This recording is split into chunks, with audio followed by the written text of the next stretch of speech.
Okay. And we're live. Good morning, everyone. Welcome to TeleShadowing. I'm honored to introduce our mentor for today, Dr. Lee.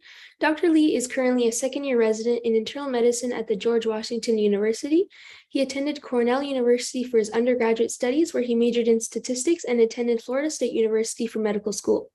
Prior to his journey in medicine, he worked as a high school mathematics teacher for 1 year between his undergraduate and medical school training. Dr. Lee's greatest passion outside of medicine is playing and watching soccer. And now it is my honor to request Dr. Lee to begin today's session. Thank you. All right, good morning, everyone. Just give me a few seconds to share my screen here.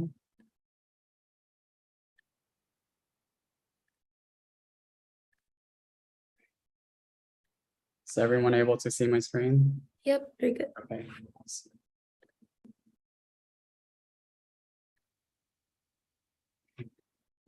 So again, good morning. My name is, I actually just go by June, but my full name is June Saw. And I just want to say thank you so much to all of you for having me this morning to share my experience and my passion, which is medicine. And I just want to briefly talk about, how I got to where I am today. And the presentation itself is pretty brief, but I would definitely like to open it up to the Q&A session, which I'm actually looking forward to the most, to make it more interactive. So I just have two requests, and number one is during the presentation, if there's anything that doesn't make sense or is unclear, please feel free to chime in and stop me, or for whatever reason to explain something. The second thing I'll request is at the Q&A session, please no restrictions on questions, you're free to ask me whatever. I think this is a very unique opportunity for you all to really get to know this field and get to know about my personal journey and my thoughts on the field of medicine. So please, when that time comes, when we're kind of more interactive and talking, yeah, definitely feel free to ask any questions.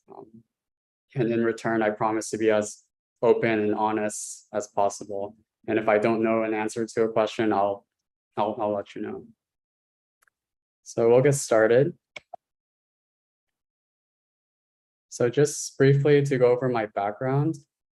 I was actually raised in Florida. I lived there for more than 20 years, so a great part of my life was spent there. And as mentioned in the beginning, I did go to college at Cornell University, and I majored in statistics, which, to a lot of high school students and college students, that might seem a little bit weird because a lot of the more common majors for people going into medicine are usually biology, chemistry, something of that nature. So we'll talk a little bit more about that later.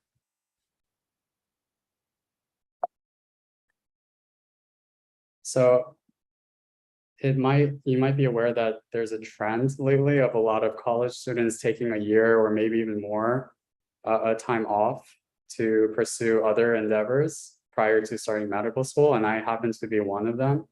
So I did take what's called a gap year, and I'll talk a little bit more about that as well. But yeah, I did not immediately go straight into medical school. I took a year off working, which was a very useful experience for me, and I think it's helped me grow a lot. And so I will definitely be talking a little bit more about that. And again, as mentioned, I went to medical school at Florida State University. It's one of the public medical schools in my home state. Again, I'll talk a little bit more about why I made that decision and my experiences there. And so currently I'm an internal medicine resident, a second-year resident at the George Washington University Hospital here in Washington, D.C. So I do want to talk a little bit about the gap year. And I'm sure a lot of you have heard of this, and it's actually very common nowadays. It was not that common when I was applying. I would say overall people take gap years for a number of reasons. For the majority of people, I think it's to beef up your application for medical school, because college, not everyone starts off knowing they want to go to medical school. And unfortunately, there's a lot of preparation that needs to be done prior to, a successful acceptance to a medical school, not just with coursework, but as you're probably aware, there's a lot of extracurriculars that need to be done. You have to take standardized exams, and preparation for those exams takes time. So this is all to say there's absolutely nothing wrong with taking a gap year. And if it sets you up for success for something you really want to pursue for the rest of your life, which is medicine, I think it's definitely worthwhile. So I'll talk a little bit about my experience. So why did I take a gap year myself? And it was for two reasons. One was I wasn't 100% sure I wanted to go into medicine. It's a very huge commitment. As you're all aware that becoming a doctor takes many years of hard work and sacrifice. And I wanted to make sure that there were no other, I guess, jobs out there that I would want to pursue. Basically ruling out things that I don't want to do prior to committing to this huge profession. So in college, I was a tutor, I was a teaching assistant, and I really loved teaching. I loved working with students, helping them achieve their goals, but at the same time, helping me strengthen my understanding of certain topics. And so I actually worked as a high school teacher back at the high school that I attended when I was a high school student, which was very interesting. And the classes I taught there were Algebra 2 and statistics. And so I was lucky and fortunate to be able to work with 9th through 12th graders, and just seeing them grow and developing relationships with these students was very rewarding. It was not an easy job for sure, and I learned a lot of life lessons. So some of the things I learned is, I would say the first one is just learning to manage expectations. I think as a new high school teacher, I had very high expectations for myself in terms of what I wanted to achieve for these students. Both the algebra 2 and statistics students had end of year exams, and it sounds crazy now, but I really wanted all of them to pass and do well and be able to graduate or move on to the the level of math. And it put a lot of pressure on myself and probably contributed to some burnout during that time.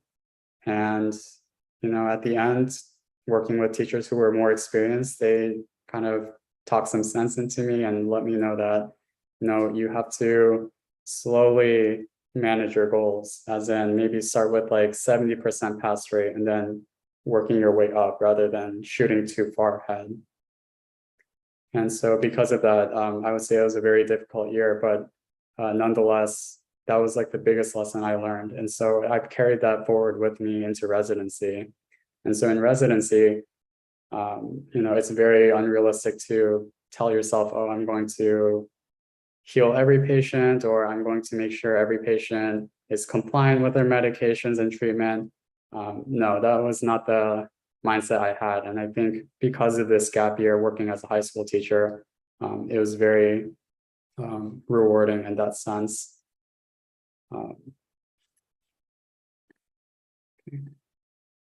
So again, just how did I get to the field of medicine? My interest began in high school, I would say. Just from my background, I don't have anyone in my immediate family who is in medicine. So this was a little bit different for me. I didn't really have a family member who I could talk with about work every day. So how did I get exposed to the field?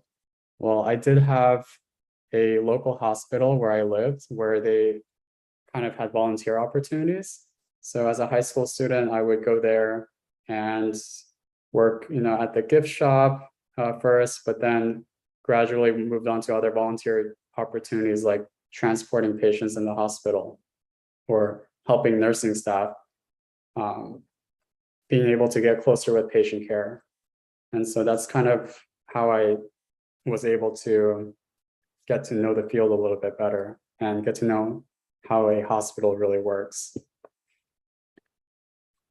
Some of the other interests I had during high school, I really loved engineering. Part of it was because my dad's an engineer, and so he's influenced me in a way, and I loved math growing up.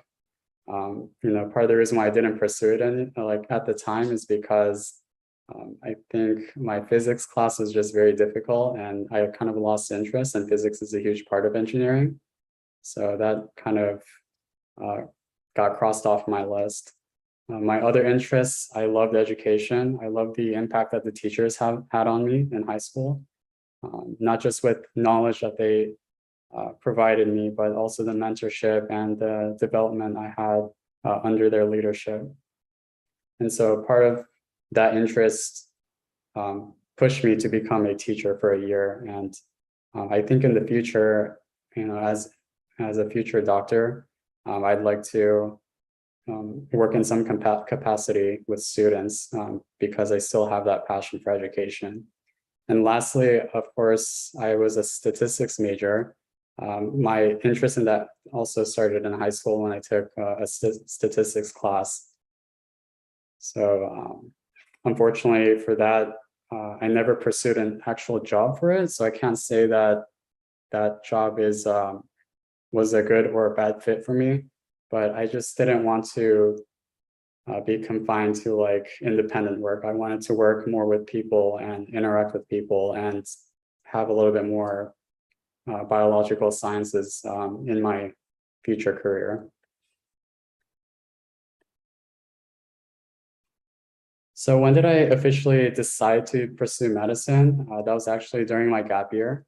I think about halfway through my gap year when I was teaching high school, I realized, I love teaching, but the high school setting was just not for me.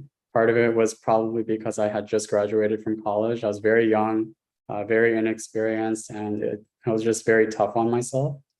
And so I kind of had to let that go. But I told myself, you know what, as a doctor, I'm going to teach in some capacity.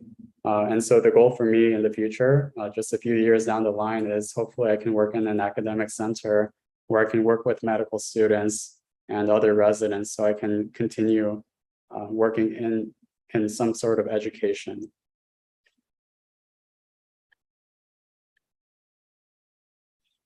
So everyone has very different reasons for why they pursue medicine. And again, we can talk more about this in the Q&A session.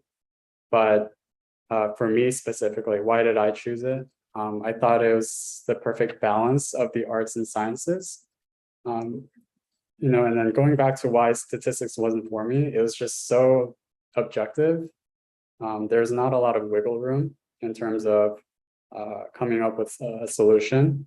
And so medicine, again, if you ever shadow or you look into this field, you'll hear all sorts of things like there's no one standard treatment for everything. There's always alternatives, and it all depends on like the patient situation as well.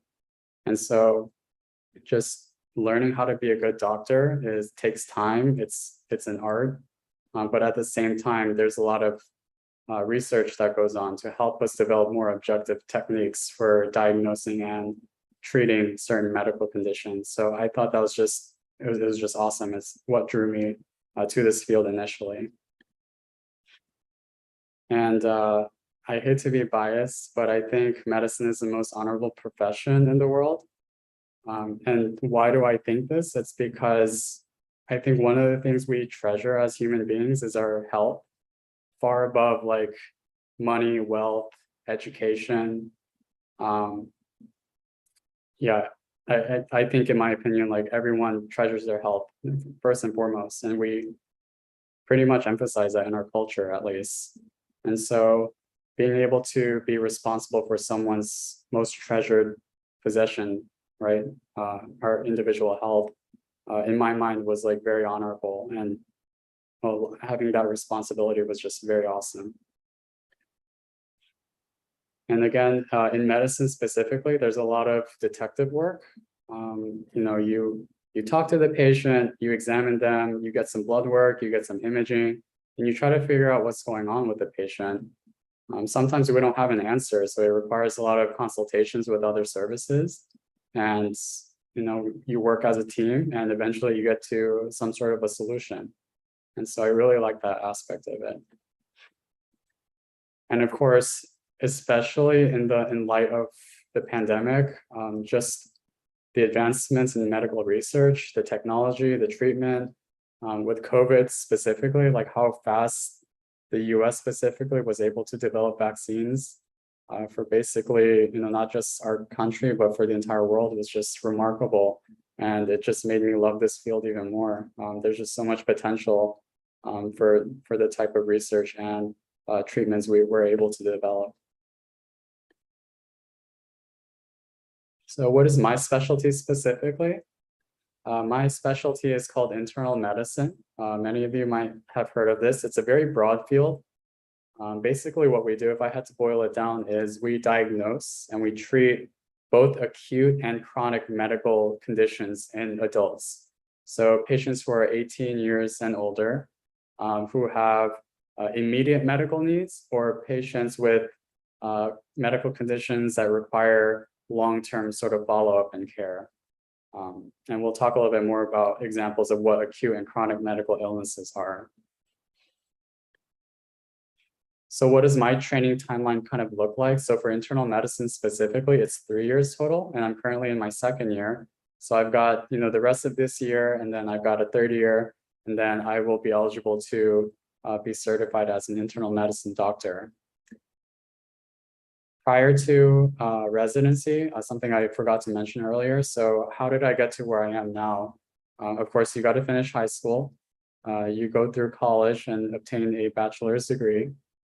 And of course, a lot of students nowadays take gap years, which in my opinion, there's nothing wrong with that as long as you're making good use of your time and being productive.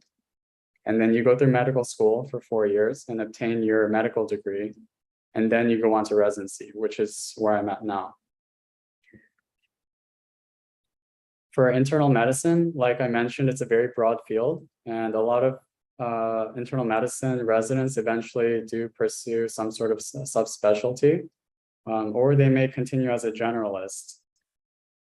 And some of those subspecialties in our field are listed down below. There's a lot more than what's listed there. Those are just the ones that I've kind of come up with off the top of my head. So we've got rheumatology, which looks mostly at autoimmune disorders, joint disorders, muscle disorders. We've got allergy immunology, which allergy there's a lot of overlap with allergy and immunology about how our bodies develop these molecules to fight off disease. We've got infectious diseases, which manages infections. Nephrology, which is basically looking at the kidneys. Cardiology, which looks at the heart. You've got hematology and oncology, which looks at disorders of the blood, and also cancer. You've got gastroenterology, which is commonly known as GI, which looks at problems with the digestive system. You've got pulmonology, which looks at disorders of the lungs and any organ involved with breathing. You've got geriatrics and palliative care, which looks at older adults, so 65 and older, and just managing hospice care, mostly with palliative care, and learning how to treat patients based on their goals of care. And of course, there's many more specialties within internal medicine, which I could not come up with at the time. But if you do look into it, there's just so many. So part of the reason why I chose internal medicine was because I still had time to train as a generalist, but also knew that if I wanted to subspecialize and just really hone in on one specific organ system, I could. And I think that's my plan for right now. But of course, it could change. So unfortunately, I think, first of all, this telemedicine opportunity is a great opportunity for you all to get to know a little bit about, what a day in my life looks like. And unfortunately, because of HIPAA and privacy laws, I cannot show you like pictures of the hospital, like inside at least, or the clinic, because there's a lot of sensitive patient information. So I apologize that this is very It's not the most like, I guess, interesting day in the life, but I'll do my best to try and describe what I do in a day. And this is specifically as a resident. So it depends on the rotation that I'm on. So I don't work in one setting at all times. We're constantly moving around. So if I had to break it down, we are either inpatient or outpatient. So what inpatient means, and I didn't know this when I was a high school or college student. So inpatient just means working in like basically in a hospital, right? Where the patients have to stay overnight and require more acute and close medical care. Whereas outpatient is things like the clinic that you all have probably been to growing up as kids and seeing your pediatrician, where you're not necessarily sick, but you just get these regular checkups and making sure you're healthy and continue to have a plan in place to, keep yourself healthy. So some of the inpatient rotations that we rotate through as internal medicine residents, we have a general inpatient medicine service. We've got the ICU, which is called the intensive care unit, where patients are very sick and require very specialized care. One of the things you might think about when you think about the ICU is ventilators. So, not everyone who's in the ICU is on a ventilator, but I will say the majority of them are. And of course, we have some subspecialty services in the hospital where we rotate through. So we have a like cardiology specific service in the hospital that we rotate through. And we also have a pulmonology service that we rotate through, which is specifically the heart and the lungs respectively. Okay, so if I were to go through like a day of what my day looks like in the inpatient setting, so inside the hospital, we're expected to be in the hospital by 6:30 in the morning. And we do something what's called pre-rounding. And what that means is you have a list of patients that are assigned to you. And usually, it depends on how busy the hospital is, but it can range from like 4 to 5 patients to all the way up to 10, which is the maximum per resident. So pre-rounding, I go in, I open the computer, I look at the list of patients that I'm assigned for the day, and I go through each of those patients in the computer, and I look at things like their vital signs. So, do they sound sick or do they not? Like, did they have a fever overnight? Is their blood pressure okay? Are they breathing okay? What do their blood tests look like? Those are the other things we look at. Did they get any sort of imaging like chest x-rays or CT scans? Because we need to follow up on those. What happened overnight? We have a night team in the hospital who take care of the patients while we're asleep at home. So I want to know what happened with my patients overnight. And of course, the last thing we do with pre-rounding is looking at any consultant notes. So as internal medicine doctors, we're kind of the primary point of contact for these patients. But like I mentioned earlier, we sometimes require the help of specialists to help determine what's going on with the patient and or asking our consultants for help with treatment. And so we want to look at notes from them to see what they're thinking and what recommendations they have for the patient that day. So that's what pre-rounding is. So it's not necessarily me seeing the patients just yet. I'm looking at them in the computer. So that all takes about 2 hours, hopefully no more than that. And then we have something called rounding, the official round. So at 9 a.m. we get together as a team, and the team consists of medical students, the residents, sometimes a fellow if you're on a subspecialty service, and then of course what's called the attending. That's like the head doctor. It's the person that we all work under, and they are essentially the boss of the team. Okay, so then we go patient by patient. We see the patients in person. We discuss the patients while we are with them, and we kind of update them about how their hospital course is looking and what the treatment plan is for the day. And then after rounds, so rounds I will say usually takes about like at least 2 hours, up to 3 hours, depending on how busy the day is. And then we all come back. We try to grab lunch. We don't have an official like sort of lunch period, but 12 p.m. to 1 p.m. we have something, some sort of like education session. Right now, a lot of it is through Zoom because of the pandemic. But as things get better, we're going to slowly transition back to in-person learning. In-person learning. And the reason why I brought this up is because in medicine, and I'm sure you've been told this, it's a lifelong learning sort of field. So we're constantly learning, especially as residents, we're still in training. And I think these education sessions, provide a very good opportunity to have a dedicated time to learn about something so that we can better take care of our patients. And then what do we do for the rest of the day? So after the education session and lunchtime, from 1 p.m. to 6 p.m., we'll place the orders for the medications and the lab tests that we want. We'll reach out to consultants if we need to. We will write our notes for the day to document what our plan is and how, just to talk about how the patient's doing. We will discharge patients, which means patients who no longer require hospital care and can go home or go to another facility. And around 6 p.m., that's when we do sign out. And what that is when the day team basically tells the night team about the patients and letting them know what to look out for and things that need to be done overnight. Okay, sorry, I'm just going to check. How am I doing on time here? Oh, not bad. Okay. So outpatient, like I mentioned, it's the clinic.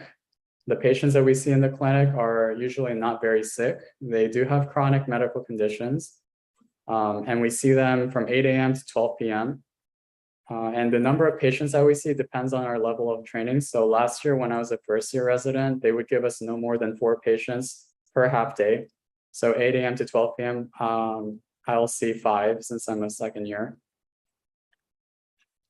And then from 12 p.m. to 1 p.m., again, we have education sessions. And this is, I think it's great that we have this in residency to have a blocked off time for learning. And then from 1 p.m. to 5 p.m., it's kind of the same deal. We see patients again. And again, I'll have up to 5 patients. So in total, like an outpatient day, we'll see 10 patients. What are some of the conditions that we treat in the outpatient setting? So chronic problems like high blood pressure, diabetes, something called COPD, which is a very terrible lung disease that's very common in smokers. Patients with long-term infections, patients with like autoimmune conditions, thyroid conditions. Yeah, I could go on and on, but there's a lot of chronic problems that we manage in the clinic. And then, of course, we have tasks in our team. So something I do want to highlight is as a doctor, you're not only doing direct patient care, you've got to take care of some administrative stuff at times as well. And that includes following up on patient labs, calling them, letting them know, how are they looking? What's the treatment plan? And, of course, we have notes to write throughout the day as well.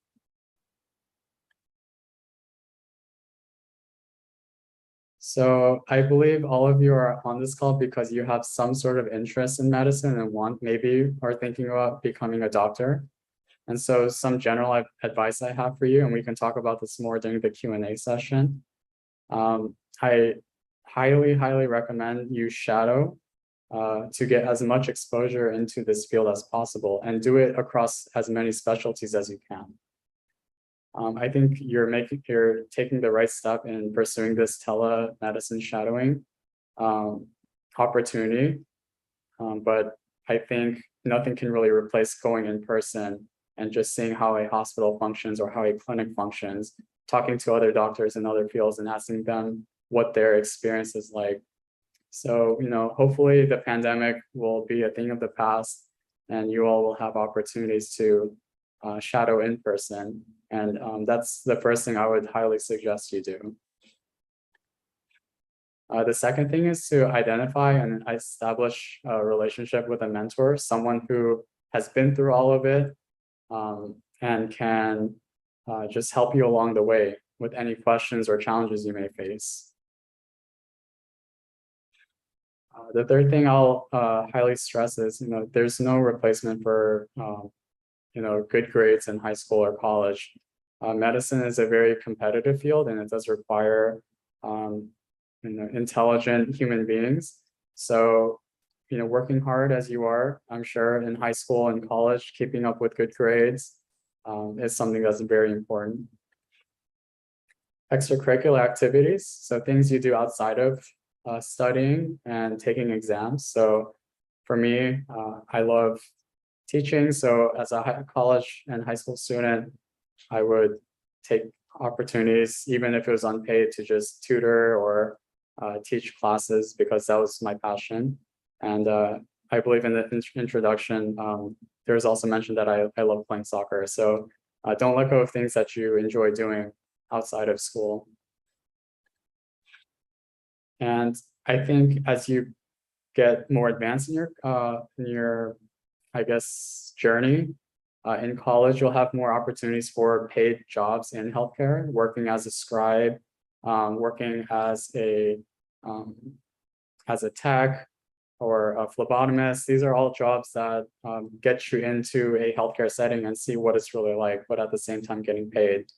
And if the paid opportunities are not there, you can always volunteer, which is also a great opportunity to really expose yourself to medicine. So just some general words of advice. What do I think if I were looking at a high school or college student to focus on in terms of like what we look for and for future doctors? Number one is motivation. We want people who have a clear reason why they're in the field and not doing it just because, oh, my mom's a doctor or my dad's a doctor, or I love helping people, because there are other jobs out there where you help people. You've got to have a really clear reason for being in this field. So, how did I develop that clear motivation? What I did was, whenever I shadowed a doctor or whenever I worked or volunteered in a healthcare setting, I would keep a sort of, I guess, reflection diary. If something happened that day that really got me thinking and reflecting on my experience, I would write it down. And in the end, I had so many little stories of experiences that I had throughout these shadowing experiences, that when the time came for me to apply to medical school, it all came very easy as to why I wanted to go into this field. And I had experiences to back that up. Number two is to take care of yourselves. If you do decide that medicine is right for you and you're fully committed to it, it's a very rewarding field, but it's also very challenging and it's very tiring at times, very stressful. So you've got to learn to know how to take care of yourself. For me, soccer was very important. It was a very good outlet for me to kind of de-stress and enjoy the outdoors, get together with other people, and just kicking the ball around. So find a way to take care of yourselves. That's very important. Number three is humanism. So like I mentioned, medicine is an art and a science. So you can be the most brilliant person in the world in terms of taking exams and having high scores. But if you're not kind, or you don't have passion for helping people, then this is probably not the field for you. Because patients are very sick. They rely on us to help them out as much as possible, giving them the most accurate sort of prognosis and treatment plan. Number four is teamwork. So medicine, this is very cliche, but it's a it's a field where it's a field where you need to be able to work in a team. You've got the doctors, you've got mid-levels like physician assistants and nurse practitioners. You've got residents, you've got medical students, you've got the nurse techs, you've got radiology techs. There's just so many people who work in a hospital setting. Oftentimes we only think about nurses and doctors, but there are other people, and you have to be really good at communicating and working well with other people. So if that's not a thing for you, then medicine's probably not right. And last but not least, professionalism. This is a very broad term, but basically what this means is, you're honest, you work hard, and basically you do what's right. And that's, I would say, out of all of these, the biggest thing that people look for in the medical field is someone who demonstrates the highest level of professionalism. So, again, I'll reemphasize what that means, being honest, being hardworking, and just doing the right thing. So that's the end of my sort of presentation. And I will open it up to questions at this time.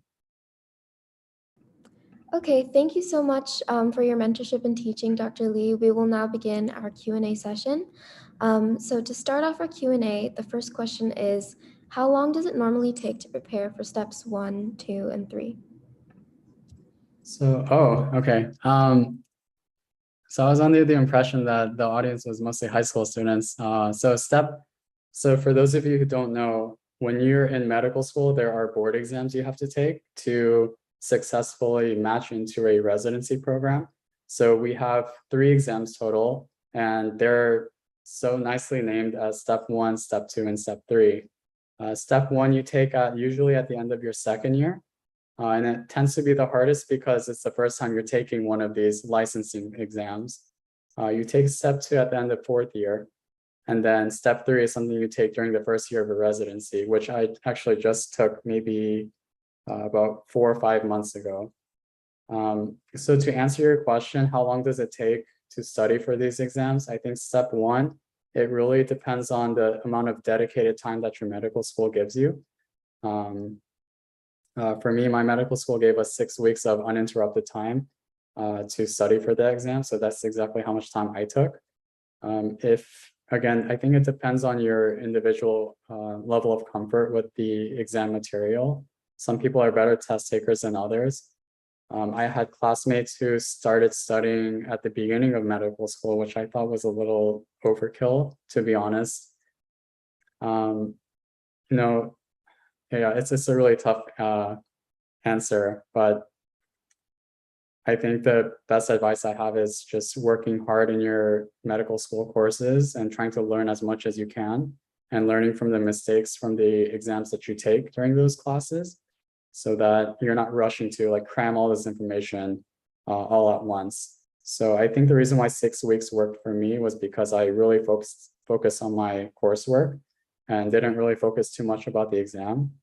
And so when I had that 6-week block period to study for the exam, I felt like it was plenty of time for me because I had a good foundation. So yeah, I would say 6 to 8 weeks if you had to ask me.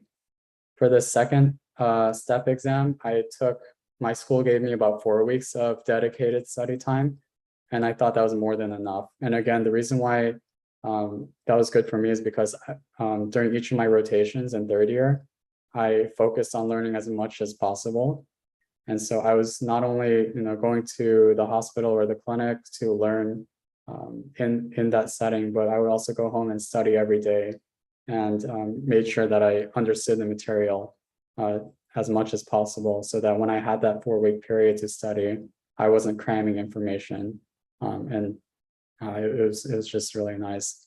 And then for step 3, unfortunately, a lot of residency programs and our program as well, they don't give you dedicated time to study for this exam. So you have to be really good about time management. And so, I briefly talked about my work day and they're like 12-hour work days. So it's a lot of time that you're in the hospital working, but you still have to make time to study for this exam. So I would come home and I started studying maybe 2 or 3 months before my scheduled exam date. And I would take maybe 1 hour every night when I came home from work to study. And then on the weekends, if I had a day off, I would spend maybe like half the day studying and the other half just to decompress and pursue activities that I like to do outside of medicine, like playing soccer or watching soccer. So for step 3, it is very tough because you have to be very diligent about time management because you don't have that dedicated time. But I would say, 2 to 3 months of like just maybe 1 hour a day and then half days on the weekends was more than enough for me to study for that one. Thank you so much.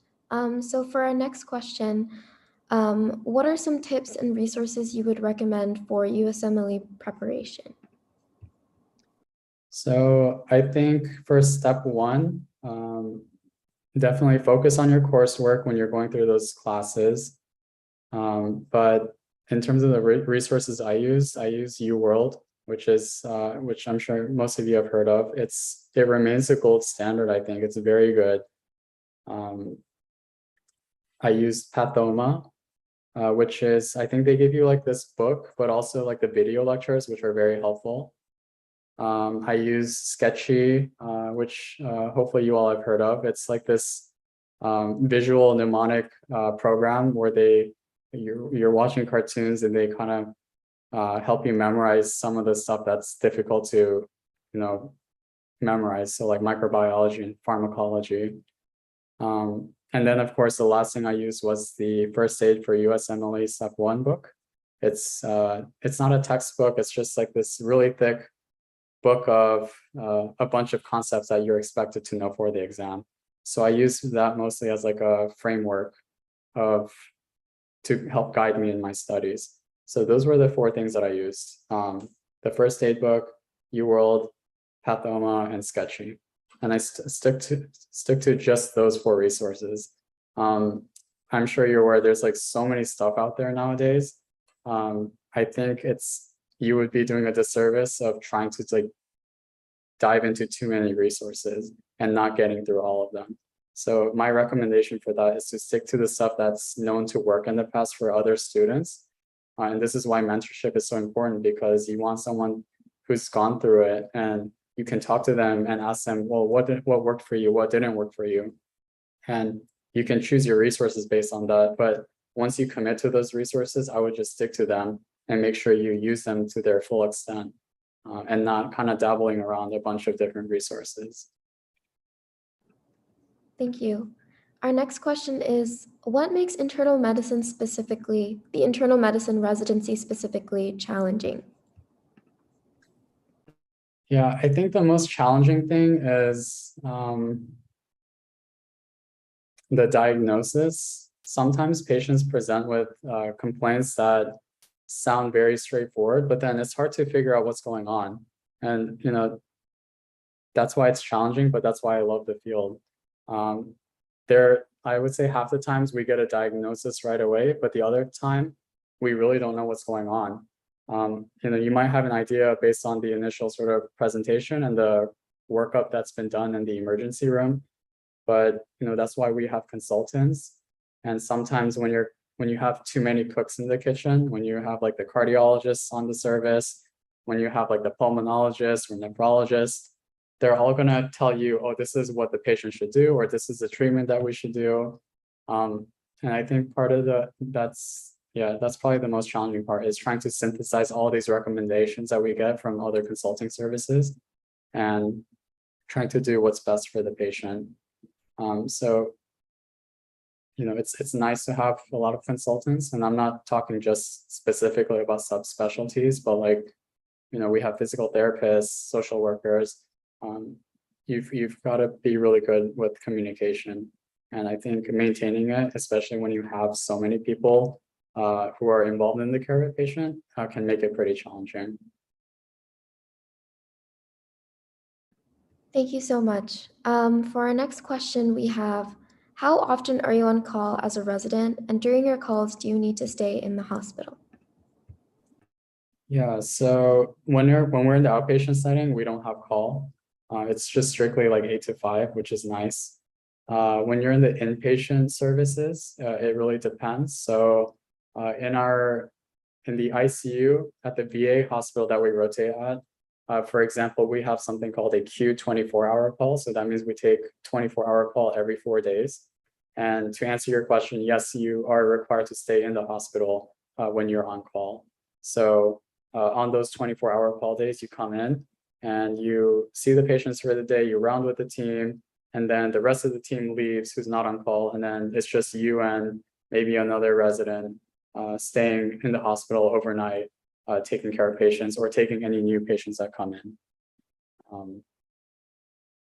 At the main George Washington University Hospital here, for the inpatient medicine service, we don't really have like overnight call. That's what we have the night float people for. So we have a day shift and a night shift sort of system at the hospital so that we don't really have to stay both during the day and at night.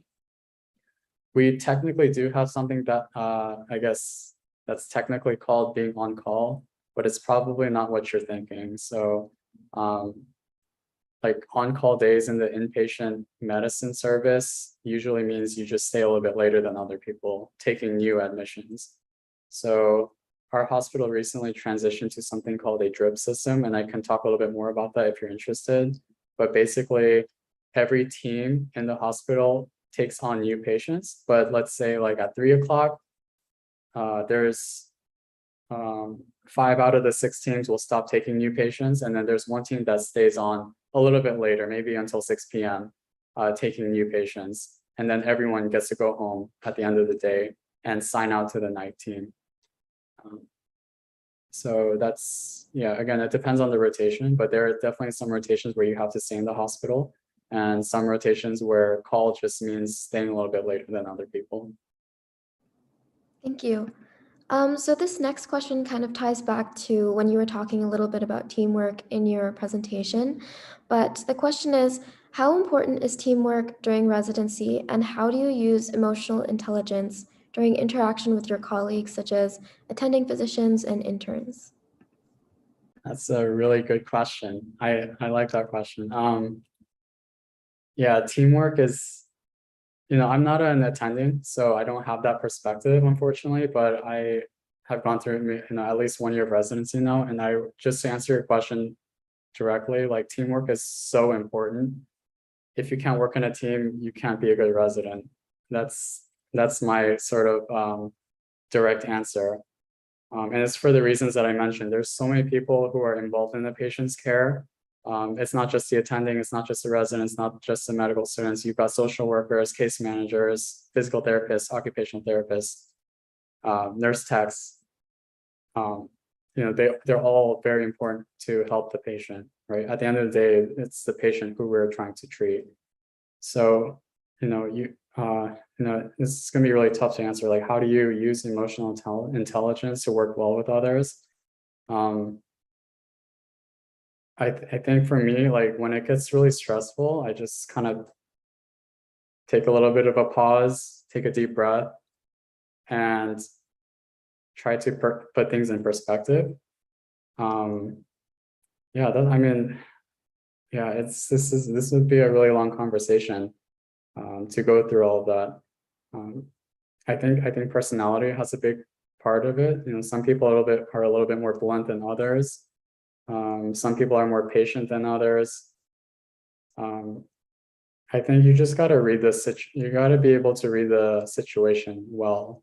And that's what the definition of emotional intelligence is, right?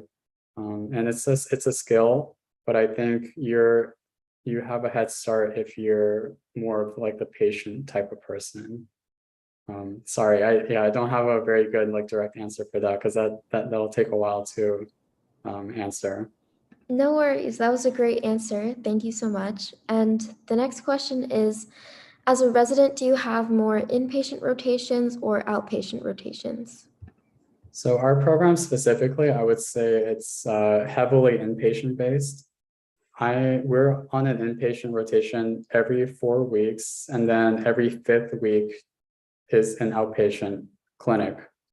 So 4 weeks inpatient, 1 week outpatient, 4 week inpatient, 1 week outpatient.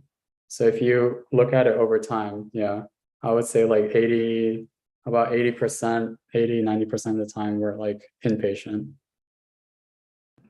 Thank you. The next question is, what can be the role of preventative medicine when treating diabetes? So I think identifying patients who are at risk, so patients with family members who have diabetes, screening them. So screening is very important, and so we do screening for actually when you're a child, there's screening tests for diabetes, but as an adult, you will be getting blood tests, and if there's anything that's abnormal we'll do some further workup to make sure you're not diabetic. And if you are, we try to treat it soon. So the key answer to that is we encourage patients to see their doctors regularly, even if you're healthy, because diabetes, as you're probably aware, is it's not a disease that just kind of comes on acutely. It's a chronic disease, and it has a lot of consequences, not just with having high blood sugar. Like having high blood sugar affects every part of your body, like your brain, your heart, your blood vessels, your skin, your liver.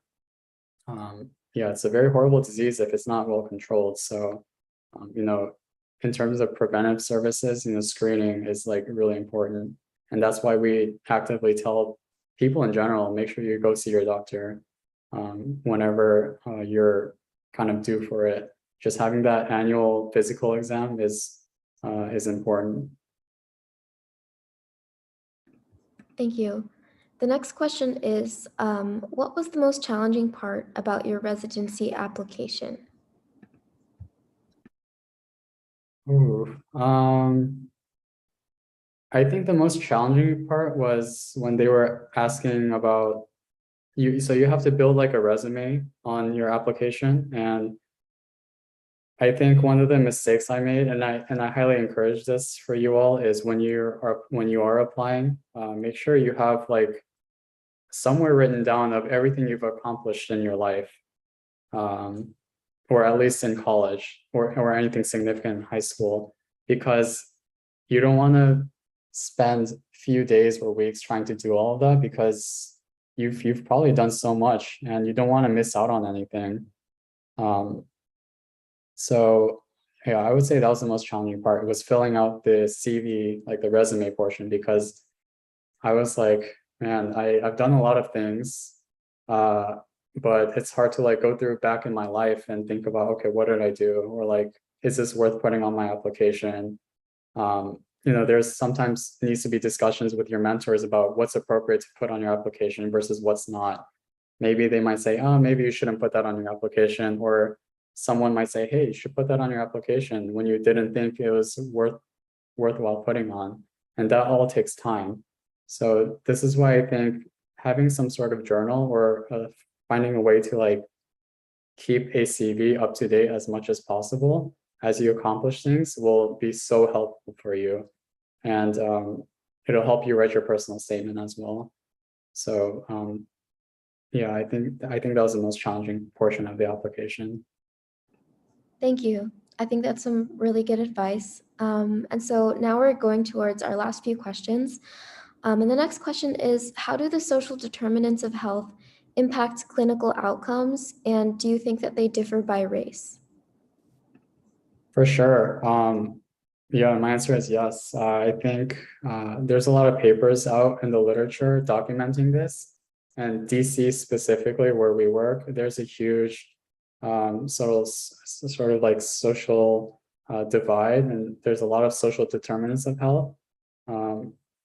The most obvious ones being like poverty, I think race, so just socioeconomic status in general, and it really does impact patients. It's very unfortunate, but I think our program is really good with educating us about it. There's a lot of exciting community projects going on to help address these social barriers for our patients. One of the most common things besides like poverty that I see is just lack of access to transportation. So, unfortunately, there are parts of DC where patients tend to be have access to less sort of resources than other parts. And it's really unfortunate when we have patients who cannot follow up with cancer screening or their doctor appointments, or can't get medications refilled because either they don't have the financial resources to obtain those, or they don't have access to transportation. And yeah, it's really tough. And I think someone asked like, what's the most difficult part of your job? And I think that's something related to this. It's like these social determinants of health that I personally can't control. And it's really unfortunate when I have someone who had like, let's say, breast cancer or colon cancer, that requires very close sort of surveillance, and they are not making these appointments for imaging. And then they come in through the emergency room because they get really sick. And then we realize like the cancer spread everywhere. Like that's just, that's a more extreme case. But yeah, to answer your question, yes, social determinants of health really do impact like the outcomes for these patients. And I'm not saying that we're not doing anything about it. And I'm actually glad that the hospital here and other agencies throughout DC are working hard to achieve more like equity with these social barriers, but it's not perfect. So that's one of the other things. I think internal medicine, there's a really huge component of public health, social determinants of health. And so we get that sort of informal training in our residency program. And there's a lot of like specialized tracks in our program, at least, for people who really want to be better, like well-versed in how to manage those social determinants of health. Thank you. It's really good to hear that institutions are starting to recognize that and implementing that into what the medical students have been learning. So the next question is, how do you manage your work-life balance, and how important has your support system been to your work-life balance? Yeah, so that's a very good question. Residency, as you all have heard probably, is very stressful. It's very busy. I think at work, what keeps me going is like the people that I'm working with. So, again, I'll give you advice when you're applying to residency programs, make sure you fit in with the people that you're talking with, because no matter how amazing the program is, if every program is going to be super busy and super stressful, but if the people you're working with you don't get along with, or if they're not easy to work with, it's going to make your life very difficult. And so when I was applying to residency programs and deciding where to like rank certain programs, one of the biggest things that was important for me is to make sure that I like the people that I was talking with. So when I'm at work, I actually enjoy it because of the people I'm with. Like, we have similar interests. I think the people in my program are very funny. They know how to lighten the mood when things get dark. And so at work, that's how I manage my emotional balance there. And then at home, I think it's really important to have time to yourself.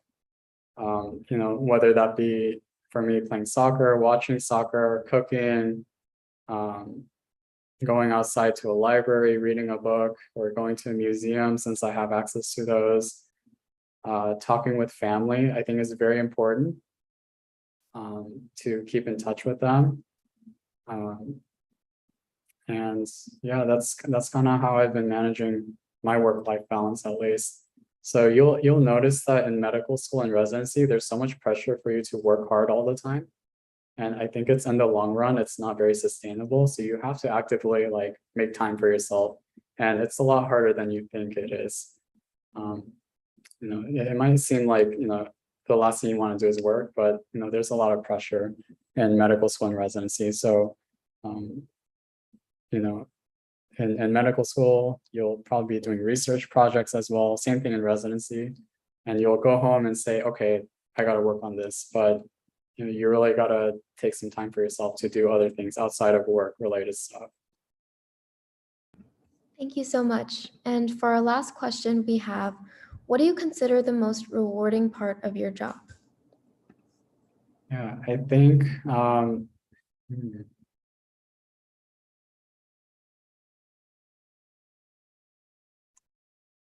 most rewarding part. So I think there's so many. I think just this is very general, but I think having that responsibility of getting to make the decisions of medical care for a patient is like the most rewarding thing. So things are not as like optimistic as things are shown in like TV or movies. Like sometimes we don't come to a diagnosis, or sometimes we don't have a treatment for a certain medical condition, or sometimes things just don't go the way we want them to. But at the end of the day, I think the most rewarding thing is that I tried my best, and using the most up-to-date knowledge that we have available, and doing what the patient wants, essentially. So even though there is a treatment or a cure for a condition, some patients might just say, I don't want to be treated anymore. Like, I kind of just want to go home and live my life. And if this disease kills me, then it kills me. And for me, at least, like, I never want that for a patient. But I think, if that's what they want, then we have to honor that. And so depending on the situation, I think as long as, I have done my due diligence and working as hard as I can to do what the patient wants, and if I've achieved that at the end of the day, then that's very rewarding for me. So what I'm saying is, like, it's not rewarding only when, like, we fix a problem. For me, it's rewarding when I'm doing what is right for the patient and what the patient wants, and that's not always like the happiest outcome from a provider perspective. You'll see what I mean when you get into it. Thank you so much, Dr. Lee. These are all of the questions that we have for today. Yes, Well, yeah. thank you so much, Dr. Lee. We really appreciate you taking the time out of your day to answer all our questions and taking the time out of your day to mentor us. I know I learned a lot as well. So if everyone could please give a warm thank you to Dr. Lee in the chat box for this informative session, that'd be great. Now we're going to conduct our closing session with our quiz and future session dates. So the link to the quiz for the session is now live, and you will need a 70% or higher to pass and receive certification. And that link is in the chat now. Now on to our next session dates. These dates will also be posted throughout our social media outlets at TeleShadowing, so be sure to follow us. I'm looking forward to seeing you all next Saturday, August 27th at 12 p.m. instead of 10 a.m. For our physician mentoring us in cardiothoracic surgery. And please note that September we have 4 sessions, and they're all going to be cardiology based. So I'm looking forward to that. Thank you so much, everyone, for attending today's session. We hope to see you in upcoming sessions as well. This concludes this week's shadowing session.